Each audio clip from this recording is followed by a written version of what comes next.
आज काशी पहुंचे प्रधानमंत्री मोदी। पीएम मोदी ने काशी को दी बम्पर सौगात। पीएम मोदी ने बटन दबाकर विकास परियोजनाओं की सौगात दी। इस दौरान 1500 करोड़ रुपए की विकास परियोजनाओं का लोकार्पण और शिलान्यास किया।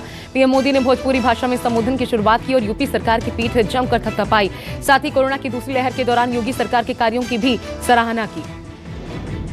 योगी जी लगातार यहाँ आते हैं, एक एक विकास योजना की समीक्षा करते हैं, खुद ऊर्जा लगाकर कामों को गति देते हैं। ऐसी ही मेहनत ये पूरे प्रदेश के लिए करते हैं।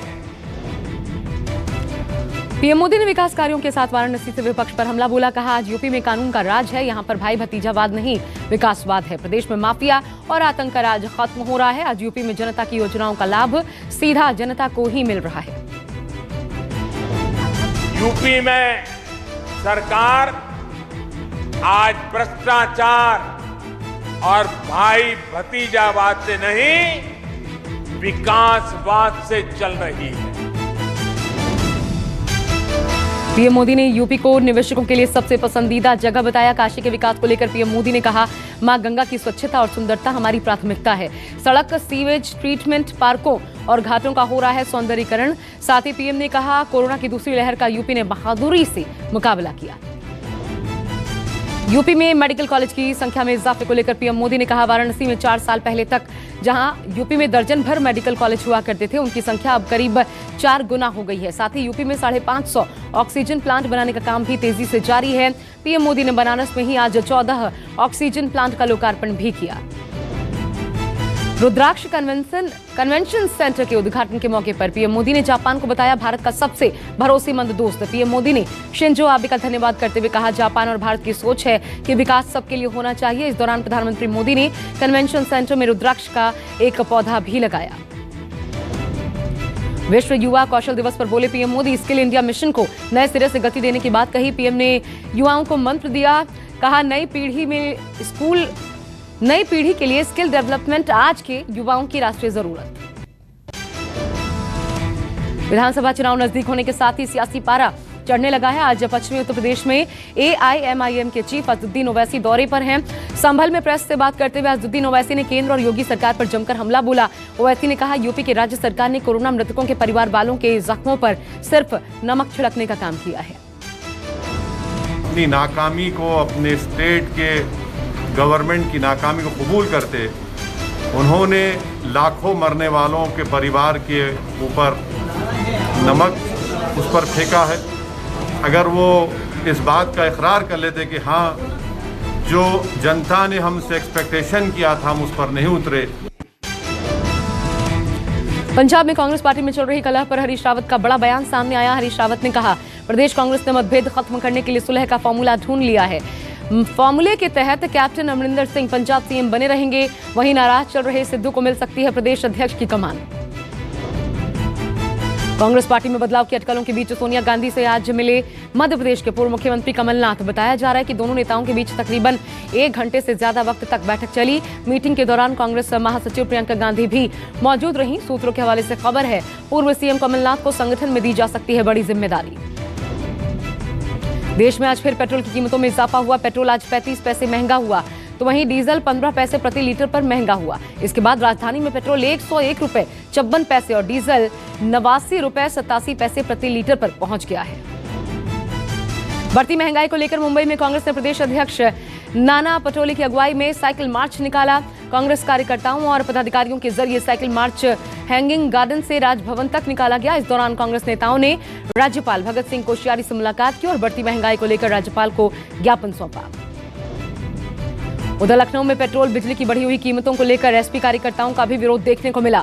एसपी कार्यकर्ताओं ने लखनऊ की बख्शी का तालाब का घेराव कर रोजगार और किसानों को एमएसपी देने की मांग की। हालात को देखते हुए इस इलाके में भारी संख्या में पुलिस बल को तैनात किया गया। महंगाई के खिलाफ मिर्जापुर की सड़कों पर उतरे कांग्रेसी। इस दौरान कांग्रेसी कार्यकर्ताओं ने बैलगाड़ी और घोड़ा गाड़ी से अपना प्रदर्शन किया। महंगाई के खिलाफ इस प्रदर्शन में गहलोत सरकार के मंत्री भी शामिल हुए और केंद्र सरकार के खिलाफ जमकर प्रदर्शन किया गया। बीएसपी सुप्रीमो मायावती ने एसपी और बीजेपी पर जोरदार हमला बोला। मायावती ने कहा बीजेपी ने भी एसपी की तरह गुंडई कर ब्लॉक प्रमुख और जिला अध्यक्ष पद का चुनाव जीता। साथ ही ये भी कहा कि राज्य में कभी भी पंचायत चुनाव स्वतंत्र और निष्पक्ष नहीं हुए। पश्चिम बंगाल की 7 विधानसभा सीटों पर उपचुनाव करवाने के लिए आज चुनाव आयोग से मिलेगा टीएमसी का प्रतिनिधिमंडल। दिल्ली में आज शाम 4:30 बजे इलेक्शन कमीशन से मुलाकात होगी। टीएमसी के 6 नेता चुनाव आयोग पहुंचेंगे। ओबीसी आरक्षण को लेकर कैबिनेट मंत्री छगन भुजबल और देवेंद्र फडणवीस की मुंबई में बैठक हुई। बैठक में दोनों नेताओं के बीच ओबीसी आरक्षण को लेकर चर्चा हुई। विपक्ष नेता देवेंद्र फडणवीस के घर जाकर एनसीपी नेता छगन भुजबल से मुलाकात की।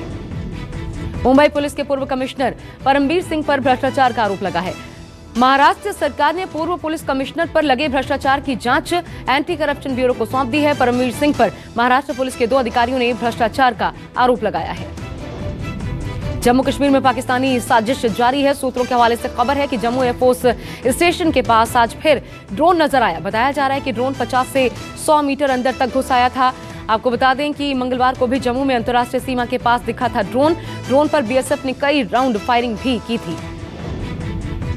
जम्मू कश्मीर के कठुआ में सीआरपीएफ के जवानों ने सरकारी डिग्री कॉलेज में पौधारोपण अभियान शुरू किया। इस दौरान सीआरपीएफ जवानों ने डिग्री कॉलेज परिसर में 75 अलग अलग तरह के पौधे लगाए।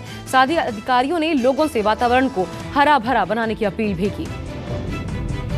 यूपी में फिर बजेगा डीजे। सुप्रीम कोर्ट ने डीजे बजाने पर लगी रोक हटा दी है, लेकिन अब डीजे बजाने के लिए लाइसेंस लेना अनिवार्य होगा। आपको बता दें कि 2019 में इलाहाबाद हाईकोर्ट ने डीजे को शोर की वजह बताते हुए प्रतिबंधित कर दिया था, जो कि पूरे राज्य में लागू था, जबकि याचिकाकर्ता ने सिर्फ एक इलाके में हो रहे शोर का मसला रखा था। भारत और चीन के विदेश मंत्रियों की दुशांबे में मुलाकात। एससीओ विदेश मंत्रियों की बैठक के दौरान हुई मुलाकात। विदेश मंत्रियों की मुलाकात पर जयशंकर ने किया ट्वीट। कहा एलएसी के मुद्दे पर हुई सैन्य बातचीत। सैन्य कमांडर की बैठक पर बनी सहमति।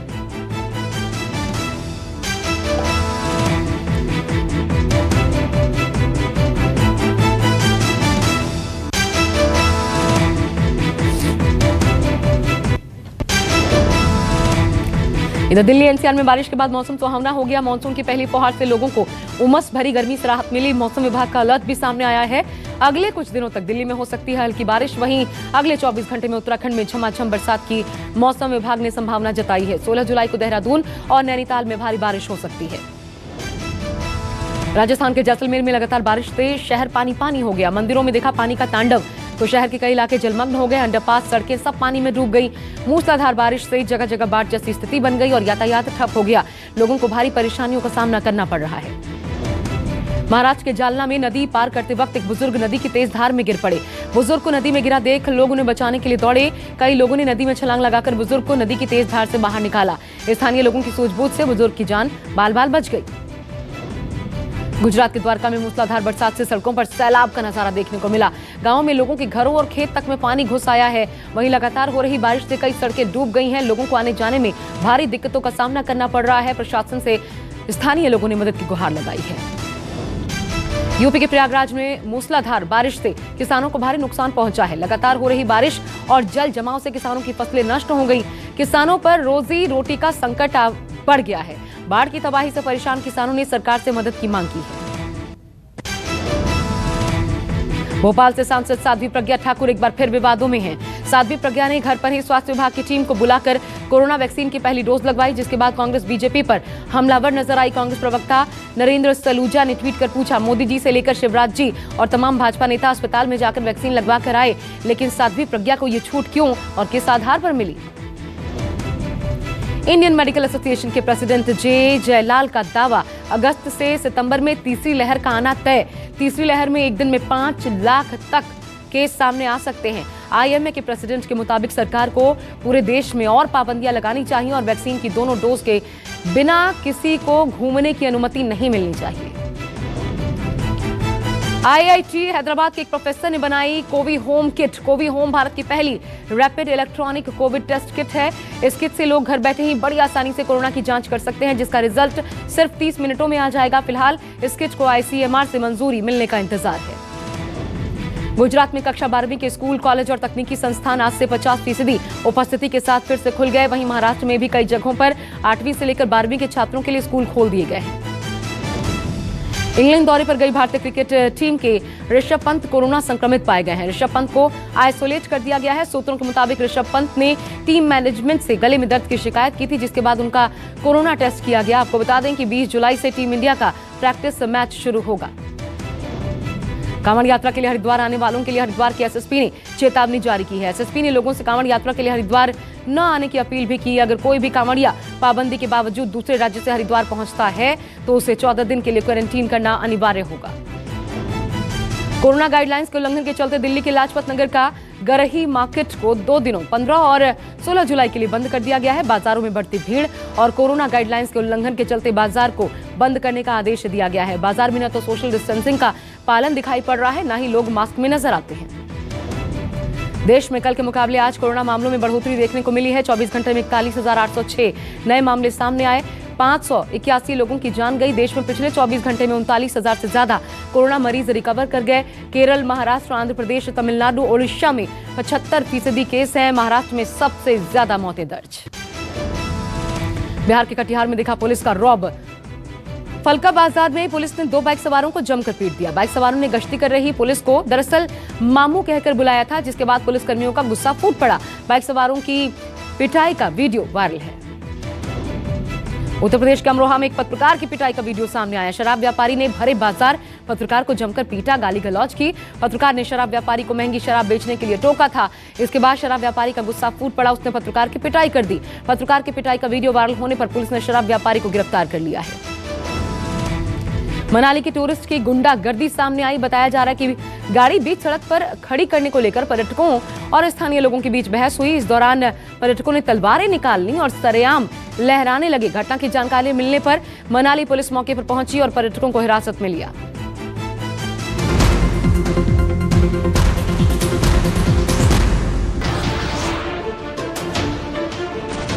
नमस्कार, मैं हूं मानक गुप्ता। अगर आपको हमारा ये वीडियो पसंद आया हो तो इसे लाइक और शेयर जरूर करें और हाँ, हमें सब्सक्राइब और फॉलो करना ना भूलें ताकि आप देश और दुनिया की कोई खबर मिस ना करें। तो जुड़े रहिए हमारे साथ और देखते रहिए न्यूज़ 24।